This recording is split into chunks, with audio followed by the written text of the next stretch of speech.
I want to do again another video to go over the course schedule and to go over the assignments for abnormal psychology. So let's just kind of go back over the course schedule. And I said I had mentioned that I have the course schedule in there.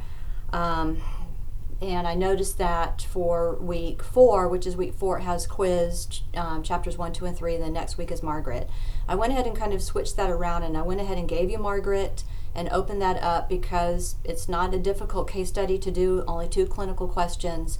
And again, notice those due dates. So, you know, the weekly news is the most important information from me to you on what you know, assignments are due, you know, what you need to study for, like for the quizzes, all that kind of stuff. So with the Margaret, I know some of you looked at the course schedule, and I kind of switched that around. So I have extended the date on Margaret, so that way, you know, you can take some extra time. I know it said like the 16th to the 22nd, but I would really like you to go ahead and have a case study done before you take that quiz, and that way you can apply what you're reading before reading to take a quiz. And so just try to, this week, try to get Margaret in, that way I can get it graded and I get that information back to you. I'm going to give you audio feedback on Margaret. I'm going to basically tell you, you know, a little bit about the case study and you know, where you were as far as your responses. So I have extended that time. Now I know some of you already turned it in. I'll get yours graded and I'll get that information back to you. I know week 4, it has the quiz. I'm going to hold off on that. I want you to do Margaret before I open up that quiz. And here's what I want to do about the quiz. So just please make sure you're watching these videos. Chapter 4 kind of reflects back to chapter 1 on the different perspectives of causation, like what really causes a lot of where we look at as far as hereditary, you know, functions like biological, psychological, and social cultural. So I want you to go ahead and work on Margaret and practice that. Look at her case study and see where you see all of that, because that's the application. And then I will open up the quiz probably like this weekend. So here's what I'm going to do. So again, please pay attention, take notes.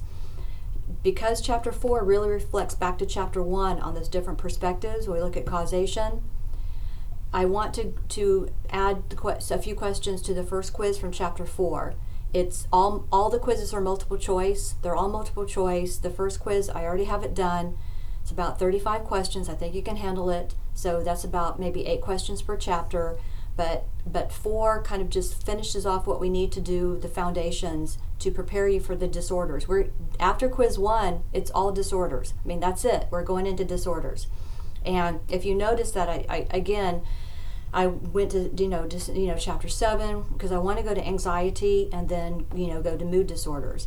And when you think about those 2 groups of disorders, like anxiety, let's give an example of anxiety. There's like 5 different anxiety disorders. So you have to notice symptomology and then of course how to diagnose.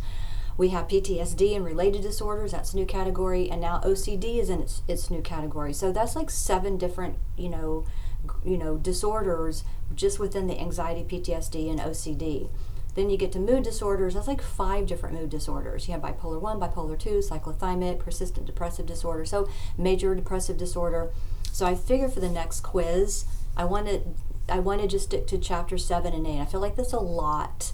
Anxiety alone could be a separate quiz. So I want to just put a few questions from chapter 4, which is the causation perspectives, into the first quiz.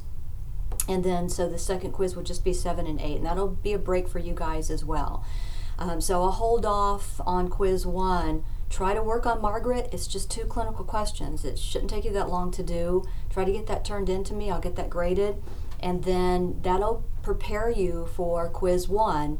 And I'm throwing in about 8 questions from chapter 4. Again, it's multiple choice. So just again, make sure each week that you review the videos, the news videos, because I'm telling you, if there's any changes, things happen. I mean, we put the course schedule down, but sometimes you go back and look at it and you think, I think I'd rather them do this and that. I mean, so you just make sure you're watching with the news.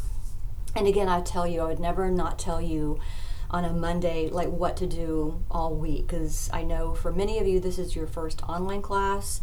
For some of you this is your first time to the college, and I want to, help you out as much as possible to relieve that anxiety. So again, just kind of work on that, get that into me, and then, probably this weekend I'll go ahead and open up the quiz for you for some of you who want to go ahead and get started. But again, I'm going to put chapter 4 onto that first quiz. I had like 8 questions, and then the second quiz will be just anxiety and just depression, and I think that will be enough. So work on that. I hope you have a great week. If you have any problems or anything like that, I'm at the Fort Walton Beach campus, by the way. I think I mentioned that in maybe the Meet the Professor. So please feel free to come anytime to the Fort Walton Beach campus. I'm here Monday through Thursday. Text me and say, hey, are you there today? Can I come by and see you? I would be thrilled. Monday and Wednesday, I do have an abnormal psych class here. So if there's a lecture that you want to hear, or just to get some more information, you're more than welcome, to come by, and I'll be so thrilled to talk with you. So it's not a problem at all. All right, if you have any questions, text me, call me, and have a great week. Bye.